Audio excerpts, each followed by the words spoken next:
today's episode of Active Life 60, we are cross-country skiing in the beautiful Cascade Mountains. Welcome to Active Life 60. I'm Tim. And I'm Teresa. Today we'll talk about cross-country skiing.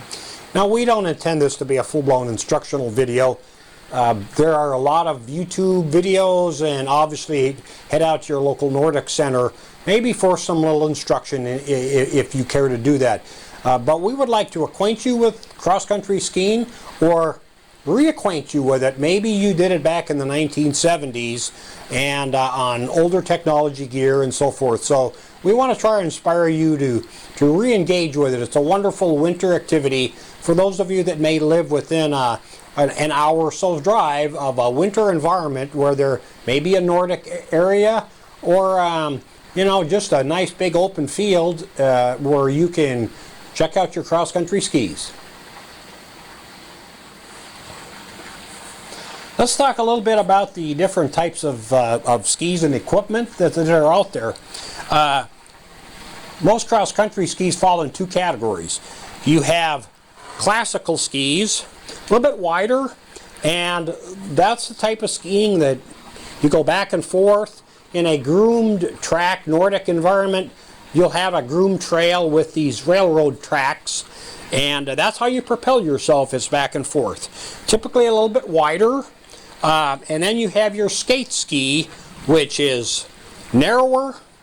There's no propelling fish scales or kick wax on the bottom, and they're extremely lightweight, as you can see, very lightweight, a little more high performance, and you can get a lot more speed out of them, but it's a skating motion. On classical skis, which is the most common, probably ones that you're more familiar with if you skied back in the 1970s, they're going to have a waxed base, a glide portion, and then you're going to have this portion that you put on kick wax, which was a temperature dependent. In through here, it was, if it was warm, let's say 35 degrees on the snow, it was a real sticky wax, and you waxed that on there and you buffed it in. Or if it was real cold, it was a harder kick wax. So it was important to put on the right temperature based on the snow conditions, and then you had your glide portion. So these are becoming more and more uncommon. If you go out to a Nordic Center and rent skis, you're not probably going to find a waxed ski any longer, but still very viable skis. These are the ones I used until yesterday. I bought myself a newer pair of classical skis.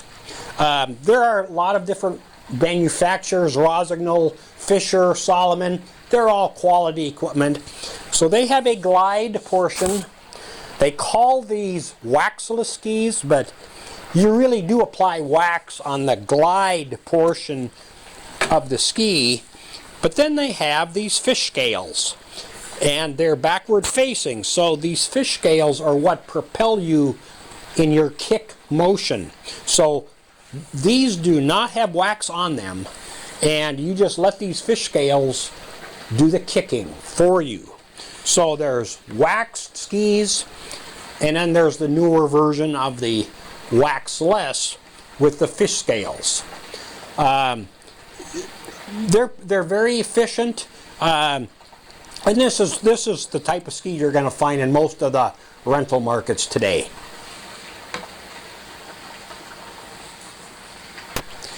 Let me just talk a little bit about length of ski. On cross-country skis, it's very, very important.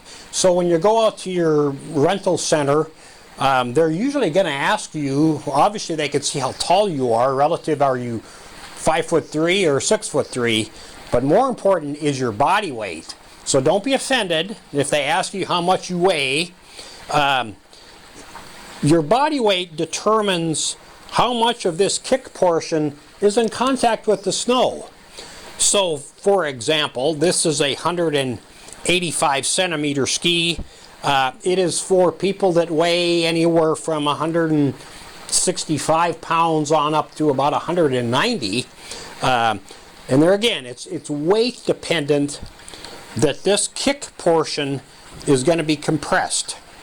And if you're 5'7" but you're 130 pounds, your body weight is not going to be enough to compress onto this kick portion of the ski, versus 175 pounds, which is about what this ski is designed for, versus 210 pounds.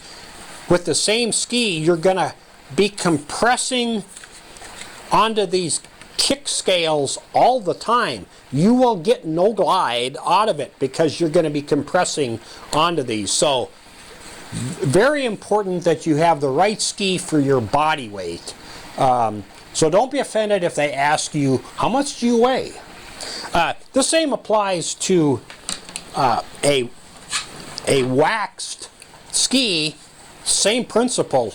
This is where you would have kick wax, and depending on how much you weigh, it depends on how long the ski is.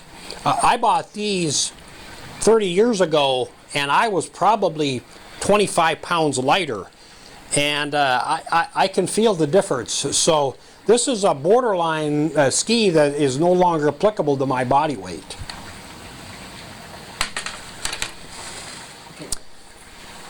In the past, most costs of the 1970s era boots and bindings, they were what they called a 3-pin, and you basically had a loafer, a low-cut loafer, and then your ski had 3 pins, and you put your binding in there, and you put a little clamp on it, and then your loafer shoe flexed.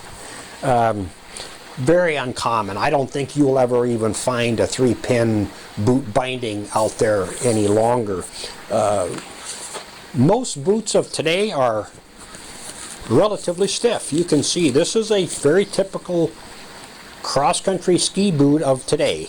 There's multiple manufacturers. There's Salomon, there's Fisher, Rossignol. They're all quality, and you can actually mix and match boots and bindings as long as they're the same type. And what's most common today is what they call a triple N, NNN binding. There's this little bar across here, and that is what fits into the ski binding. And you got a little latch there, and that's where the flex is. And you can see here, it's very secure. Get a lot of ankle support. So this is the very common approach of modern day cross-country skis. So if you have a 1970s era 3-pin cross-country ski and binding, you may want to hang it on your den wall, because these will make it so much more efficient when you're out there cross-country skiing. Let me just briefly talk about skate skiing. If you've been out to your local Nordic Center, where you may have some groomed trails, you will see people whiz by you at about twice the normal speed of classical skiing, and what they're doing is they're skate skiing. So for those of you that have ever ice skated or hockey skated, it's a motion where you propel yourself from side to side, and you're biting on kind of the edge, you're propelling from the edge of the ski as you're back and forth. So there is no kick wax, there are no fish scales, but you propel yourself from this skating motion. So the skis tend to be tapered. They're very narrow, and they're tapered from middle to the end versus parabolic. And so because you've got this ankle motion, so that's why they're tapered. Anyway, skate skiing, it can be a lot of fun. You will cover more ground, but it is a very unique motion versus your classical track skiing. You need a groomed trail to skate ski. If you've got 6 inches of fresh snow, skate skiing is next to impossible. So you're going to need a fairly good groomed trail, 6 to 8 to 10 feet wide, to skate ski. Classical, you can just, as long as you've got a decent pathway and tracks, or even in the backcountry, you can classical ski. Let's say today we're going to go cross-country skiing up at a beautiful Stevens Pass, and it's going to be a glorious day. There's not a cloud in the sky, so it should be a wonderful outing. We want to talk a little bit about clothing. One of the adages is leave the parking lot cold. This is a physical activity. Even if you're going about a very leisurely pace, you are going to be working your body, so you want to leave your vehicle parking cold. You don't want to get bundled up like Nanook of the North. I have kind of a windbreaker shell with layers underneath, and that's probably the approach to do. Very lightweight gloves, you know, a hat or a headband. But you will be exerting a lot of physical things, so you want to be able to shed clothing and be able to pack them out. There are several different kinds of bindings out there, but the quote triple N binding is pretty standard. Your boot has this little right there, and it goes into a little slot. You kind of step toe into it and you latch them, and you still allow flex, but your toe is very secured. And this is a fairly standard cross-country ski binding in the modern era. So what's happening here, these are the fish scales, or if you have kick wax, it all works the same, is you're either compressing into these scales or kick wax, or you're gliding on top of it. That's why your body weight is so important on cross-country skis. They have to match.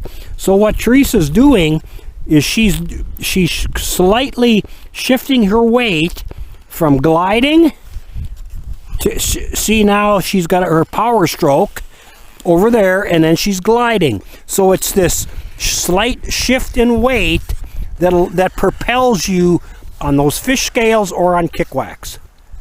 On a gentle uphill glide, your fish scales or your kick wax will carry you. You just shift your weight and let those things grab, and up the hill you'll go. On moderate to severe uphill, your fish scales alone won't do it. You're going to have to, as Teresa does her half duck walk, or you do a full duck walk up the hill. That's on very steep terrain where you're going to be doing a huff and puff. So anyway, on a groomed run like this that's a little bit icy, it's a workout. Okay, here's Tim coming up a steeper hill. Instead of staying in the tracks, you do what's called a duck walk. And you just side to side, you're using your poles just like you would if you were in the track, as you stay on your edges.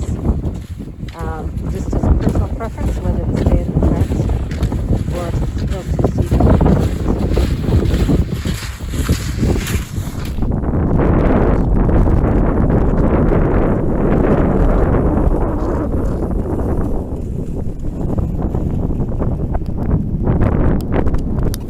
Okay, every time we go out, I take a small backpack, and Tim takes one too.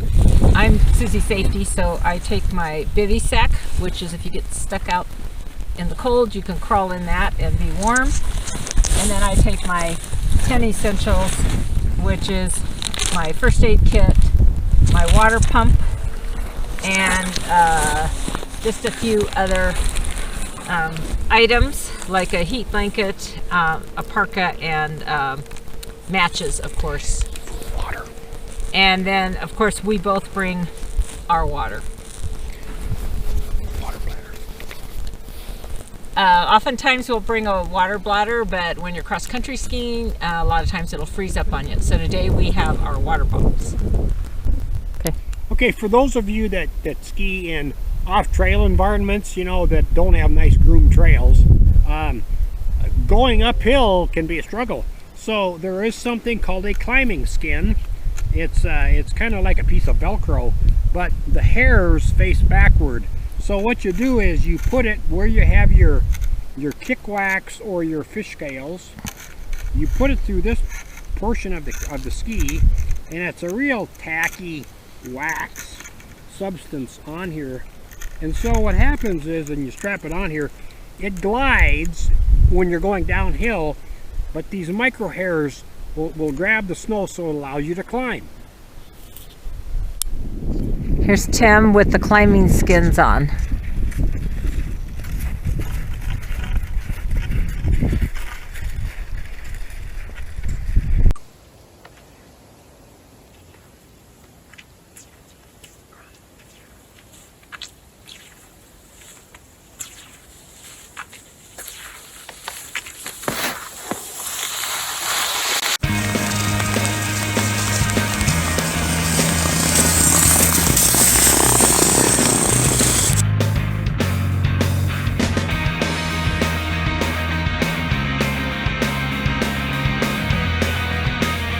Hi, this is Tim, Active Life 60. Today we're out on the Washington State Biathlon Range. We're going to give biathlon a try, and so stay tuned. We're going to do shooting and cross-country skiing. We're up in the beautiful near Stevens Pass. Let me pan around here, the mountains. And snow is predicted later on today, but it is going to be a wonderful experience.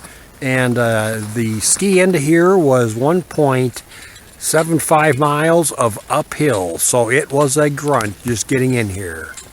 This is Tim for Active Life 60, gonna do biathlon. She's gotten 3 out of the 5. We're shooting on lane 3, number 3 as an example. Oh, 4 out of the 5. Now we're shooting prone and we're shooting at a 4.5-inch target. So look at that, 5 out of 5. Good job. Shooting standing is much more difficult keeping it steady. Now we do have a bigger target normally, but it is much more demanding. And my first couple times through, I hit like 1 out of the 5. At least I did hit it. But anyway, we're gonna have a fun race here coming up, and so lock and load. Hopefully we're gonna have to do this one at a time. But wonderful day out on the range. We have a little bit of weather moving in later on today. So this is beautiful Cascade Mountains near Stevens Pass.